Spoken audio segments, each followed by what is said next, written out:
પ્રથમ સંસ્કાર છે ગર્ભ સંસ્કાર છે, અને ગર્ભ સંસ્કારનો પાયો હોય લગ્ન છે.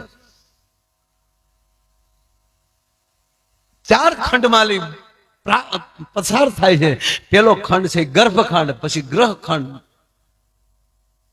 પછી જગખંડ અને પછી પોતાનો વર્ગખંડ.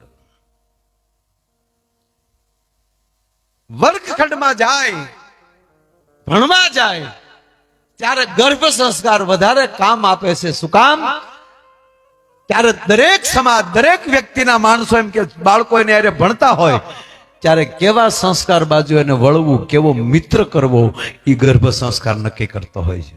આપણે નાળિયેરી રોપી શકીએ, બરોબર ક્રમશઃ રોપી શકીએ કે બરોબર 11 ફૂટને અંતરે, 20 ફૂટના અંતરે, એ આપણા હાથની વાત છે.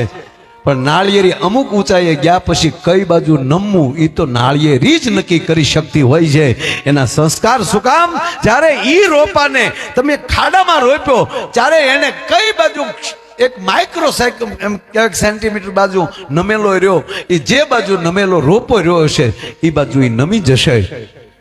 મૂળ પાયામાં રોપાણ જે છે એ સંસ્કારી ગર્ભ સંસ્કાર છે.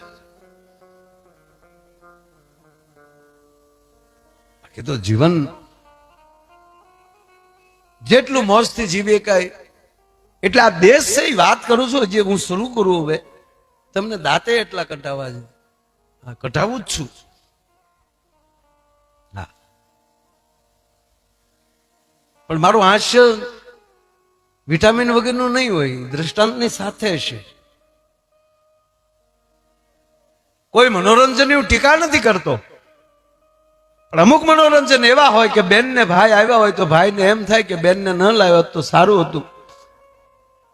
મા દીકરો આવ્યા હોય તો માને, દીકરાને એમ થાય કે માને ન લાવ્યો તો સારું હતું. દ્વિઅર્થી નીકળતું હોય છે. પણ અમારું લોક સાહિત્યનું આચરસ એવું હશે કે માને દીકરો બેઠા હોય, બેન ને ભાઈ બેઠા હોય, પતિ પત્ની બેઠા હોય, ગુરુ શિષ્ય બેઠા હોય, અને મર્યાદાને કોઈ આંચ ન આવે એની વચ્ચેથી હોહરવો આનંદ નીકળી જતો હોય. લોક સાહિત્યનો આ શરત છે. એટલે બેને જે હમણાં દમયંતી બેને જે ગીત ગાયું બાપુ, બીજી યાદી મને એ થઈ.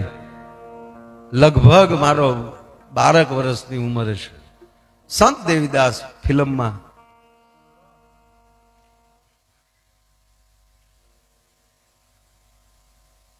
એ ગીત, અને એનું શૂટિંગ અમારા ગોપનાથમાં થયેલું.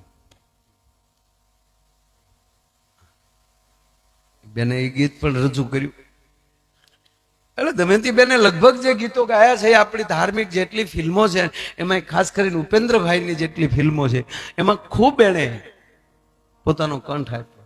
પ્રભુ તને પત લેવાની ટેવ પડી ભગત પીપાજીમાં. હા, હારે ગોકુળની ગોવારણી એ ગીત જે ગાયું એ સંત દેવીદાસમાં, અને એનું શૂટિંગ બાપુ આખું ગોપનાથ થયું, ગોપનાથના વડલા હેઠે. 22 કિલોમીટર હાલીની શૂટિંગ જોવા 12 વર્ષના ટપુક ટપુક પોગી ગયા હતા. અરે હું પહેલેથી આમ હું ભણતો ને 6ઠું ભણતો બાપુ, 6ઠું 7મું ભણતો ત્યારે શૂટિંગ જોવા ગયેલો. અમારો શિક્ષકે સાપુતારાનો પ્રવાસ કરેલો. અમારા સાહેબ બહુ સારા હતા. મેં પેલા કીધું ને, બહુ અમારા સાહેબ સારા. હા, એ આખું ફેમિલી પ્રવાસમાં નિશાળીયાની હારો આપણે છોકરા તેડી લેવાના સાહેબના. બહુ સરસ. તમે સાપુતારાનો પ્રવાસ કરેલો બાપુ. ત્યારે સાપુતારાનો પ્રવાસ કર્યો અને અમે વળતા નીકળ્યા તો ત્યાં જ શૂટિંગ હાલતું હતું રામાયણનું.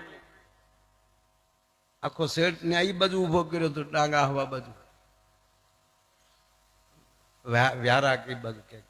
અત્યારે તો યાદ નથી, બહુ તેથી યાદ નહોતું રાખ્યું. પણ એ શૂટિંગ ત્યાં હતું એ મને ખબર છે.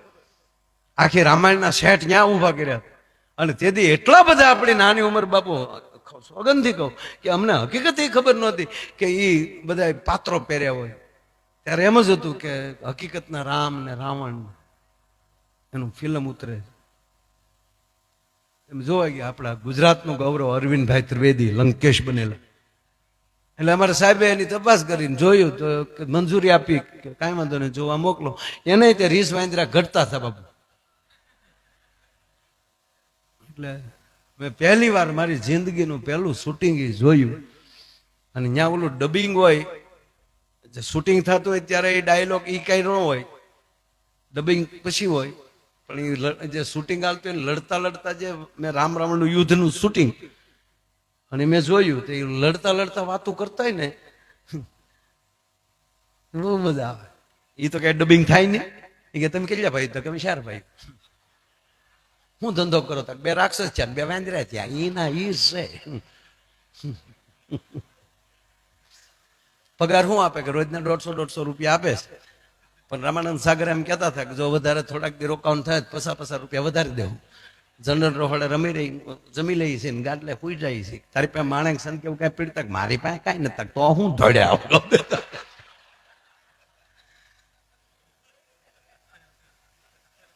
બાપુ. એક સાહેબ ભણાવતા ભણાવતા હુઈ ગયા.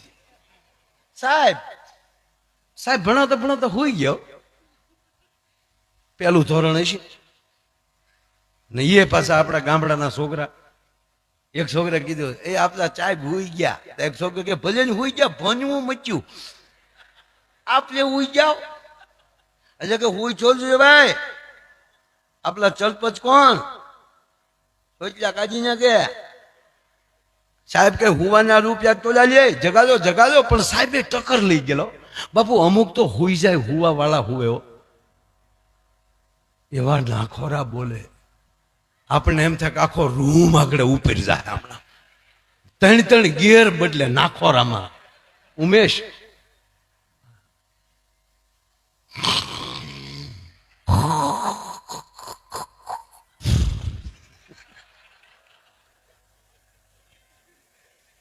ધન્ય છે એના પરિવારને.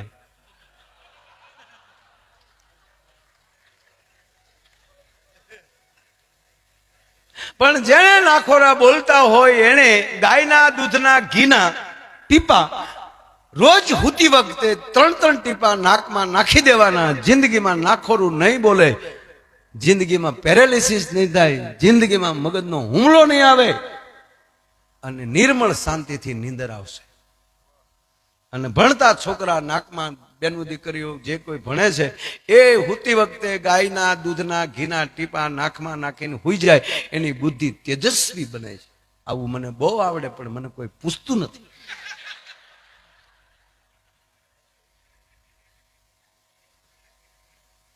ગાયોનું જતન કરજો, ગાય આધારિત ખેતી કરજો, વિલાયતી ખાતરોનો ત્યાગ કરી. બાકી ઝેર ખાઈ ખાઈને મરી જશું. સંતોને સાનિધ્યમાં, આશ્રમમાં રહેજો.